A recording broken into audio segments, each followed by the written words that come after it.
ജനങ്ങളുടെ അതിശക്തമായ പ്രതിഷേധത്തെ തുടർന്ന് ഭൂമി ഏറ്റെടുക്കലടക്കം നടപടികൾ മരവിപ്പിച്ചിരുന്ന അതിവേഗ റെയിൽപാത പദ്ധതിയുമായി വീണ്ടും സർക്കാർ മുന്നോട്ടു പോവുകയാണ്. തിരുവനന്തപുരം കണ്ണൂർ പുതിയ വേഗപാത പദ്ധതി സംബന്ധിച്ച തുടർ നടപടികൾ സംസ്ഥാനം കേന്ദ്രവുമായി നടത്തുന്ന പ്രാഥമിക ചർച്ചകൾക്ക് ശേഷം ഉണ്ടാകുമെന്ന സൂചനയാണ് ഇപ്പോൾ പുറത്തുവരുന്നത്. സംസ്ഥാന സർക്കാർ പദ്ധതി ശുപാർശ തയ്യാറാക്കി റെയിൽവേ ബോർഡിലേക്ക് അയക്കുകയാണ് അടുത്ത പടി. പുതിയ വേഗപാതയുടെ അലൈൻമെന്റ് പല സ്ഥലങ്ങളിലും പഴയ ഹൈസ്പീഡ് സിൽവർ ലൈൻ പദ്ധതികളുടെ അലൈൻമെന്റിന് സമീപത്തു കൂടിയാകും. സിൽവർ ലൈൻ പാത തരനിരപ്പിലായതാണ് പ്രതിഷേധത്തിനുള്ള പ്രധാന കാരണം. സിൽവർ ലൈന് പുതിയ വേഗപാത പദ്ധതിയും തമ്മിലുള്ള പ്രധാന വ്യത്യാസം ഭൂമി ഏറ്റെടുക്കൽ കുറയുമെന്നതാണ്. വേഗപാത തൂണുകളിലൂടെയും തുരങ്കങ്ങളിലൂടെയും നിർമ്മിക്കാനാണ് നിർദ്ദേശിച്ചിരിക്കുന്നത്. നിർമ്മാണ സമയത്ത് 20 മീറ്റർ വീതിയിൽ ഭൂമി ആവശ്യമാണെങ്കിലും പിന്നീട് ഭൂമി ഏറ്റെടുക്കലുകൾക്ക് ലീസിന് തിരികെ നൽകാം. തൂണുകൾക്കിടയിൽ മരങ്ങൾ നടാനോ കെട്ടിടങ്ങൾ നിർമ്മിക്കാനോ കഴിയില്ല. സിൽവർ ലൈനിന്റേതുപോലെ തന്നെ സ്റ്റാൻഡേർഡ് ഗേജിൽ 200 കിലോമീറ്റർ വേഗത്തിലാണ് പുതിയ പദ്ധതി. 30 കിലോമീറ്ററിലും സ്റ്റേഷൻ ഉണ്ടാവും. തൂണുകളിലും തുരങ്കങ്ങളിലുമായുള്ള പാതയ്ക്ക് 1 ലക്ഷം കോടി രൂപയാണ് ഇപ്പോൾ ചിലവ് കണക്കാക്കുന്നത്. 20 മിനിറ്റ് ഇടവിട്ട് തിരുവനന്തപുരം കാസർഗോഡ് റൂട്ടിൽ 200 കിലോമീറ്റർ വേഗമുള്ള ട്രെയിനുകൾ ഓടിക്കാനുള്ളതായിരുന്നു സിൽവർ ലൈൻ. ഇതിന് അനുമതി നൽകാതിരുന്ന റെയിൽവേ നിലവിലെ റെയിൽ പാതയുടെ 2 സമാന്തര ലൈനുകളാക്കി ഇരട്ടപ്പാത പണിയാൻ നിർദ്ദേശിച്ചിരിക്കുകയാണ്. രാജ്യത്ത് ആകെ അതിവേഗ റെയിൽപാതകൾ അനുവദിക്കുമ്പോഴും കേരളത്തിനോട് കാട്ടുന്നത് അവഗണന തന്നെയാണ്.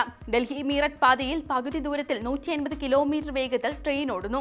350 കിലോമീറ്റർ വേഗതയുള്ള മുംബൈ അഹമ്മദാബാദ് അതിവേഗ ലൈൻ 2026 പൂർത്തിയാവും.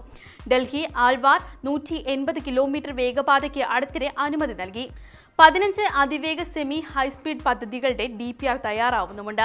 സിൽവർ ലൈനിന് ബദലായി മെട്രോമാൻ ശ്രീധരൻ 2023 മുന്നോട്ട് വച്ചത് 350 കിലോമീറ്റർ വരെ വേഗത്തിൽ ട്രെയിൻ ഓടിക്കാവുന്ന അതിവേഗപാത പദ്ധതിയായിരുന്നു. ജനവാസ മേഖലകൾ ഒഴിവാക്കി തുരങ്ക ആകാശപാതകളായി തിരുവനന്തപുരം കണ്ണൂർ 430 കിലോമീറ്ററിൽ അതിവേഗപാത നിർമ്മിക്കണമെന്നും ഇതിനുള്ള കേന്ദ്ര അനുമതി നേടി എടുക്കണമെന്നുമായിരുന്നു വാഗ്ദാനം. ഇതിൽ തിരുവനന്തപുരം കണ്ണൂർ യാത്രയ്ക്ക് 2 മണിക്കൂർ 12 മിനിറ്റ് മതി. തുടക്കത്തിൽ 200 കിലോമീറ്റർ വേഗതയും 10 മിനിറ്റ് ഇടവേളയിൽ സർവീസും വേണം. 30 കിലോമീറ്റർ ഇടവിട്ട് സ്റ്റോപ്പ് ഉണ്ടെങ്കിലേ പദ്ധതി ലാഭകരവും ജനങ്ങൾക്ക് ഉപകാരവുമാകും. ഇതേ പാതയിലൂടെ സിഗ്നൽ സംവിധാനം പരിഷ്കരിച്ച് 350 കിലോമീറ്റർ വേഗതയുള്ള അതിവേഗ ട്രെയിനുകളും ഭാവിയിൽ ഓടിക്കാം. 6 വരെയാവുന്ന ദേശീയപാതയുടെ സാധ്യതകളും പ്രയോജനപ്പെടുത്താം. ഇതായിരുന്നു ശ്രീധരന്റെ നിർദ്ദേശം. 350 കിലോമീറ്റർ വേഗത്തിൽ ട്രെയിൻ ഓടിക്കാം. ജനവാസ മേഖലയിൽ തുരങ്കപാതയും മറ്റിടങ്ങളിൽ ആകാശപാതയും ഭൂമി ഏറ്റെടുക്കൽ കുറച്ചു മതി. 20 മീറ്റർ വീതിയിൽ ഭൂമി ഏറ്റെടുത്ത നിർമ്മാണശേഷം ഉടമകളെ തിരിച്ചേൽപ്പിക്കാം. കേരളത്തിലേക്ക് വരാനുള്ള നിർദ്ദിഷ്ട ചെന്നൈ, ബംഗളൂരു, കോയമ്പത്തൂർ, കൊച്ചി വേഗ ലൈനുമായി മുംബൈ, ബംഗളൂരു, കോഴിക്കോട് അതിവേഗ ലൈനും ആയും ഇതിനെ ബന്ധിപ്പിക്കാനാകും. സിൽവർ ലൈനിനേക്കാൾ ഇതിന് ചിലവ് കൂടുതലാണ്. സിൽവർ ലൈനിന് കിലോമീറ്ററിൽ 121 കോടിയും വേഗപാതയ്ക്ക് 295 കോടിയുമാണ് ചിലവ്. സംസ്ഥാനത്തെ സംബന്ധിച്ച് ഇത് വലിയൊരു ബാധ്യതയായി മാറാനും സാധ്യതയുണ്ട്. എന്നാൽ ഇതിന് ദോഷവശങ്ങളുമുണ്ട്. ഹൈസ്പീഡ് റെയിലിന്റെ സാങ്കേതികവിദ്യ ഇന്ത്യയിലില്ല. ഇത് നിലവിലുള്ള രാജ്യങ്ങളായ ജപ്പാൻ, ചൈന, യൂറോപ്പ് എന്നിവിടങ്ങളിൽ നിന്ന് വാങ്ങണം. പകുതി ചെലവ് സംസ്ഥാനം വഹിക്കേണ്ടി വന്നേക്കും. പുതിയ അലൈൻമെന്റിന് പുതുതായി പഠനം നടത്തേണ്ടി വരും. തിരുവനന്തപുരം, കൊല്ലം, ചെങ്ങന്നൂർ, കോട്ടയം, കൊച്ചി, തൃശൂർ, വളാഞ്ചേരി, കോഴിക്കോട്, കണ്ണൂർ എന്നിങ്ങനെ 9 സ്റ്റേഷനുകളാണ് ഹൈസ്പീഡ് റെയിലിൽ.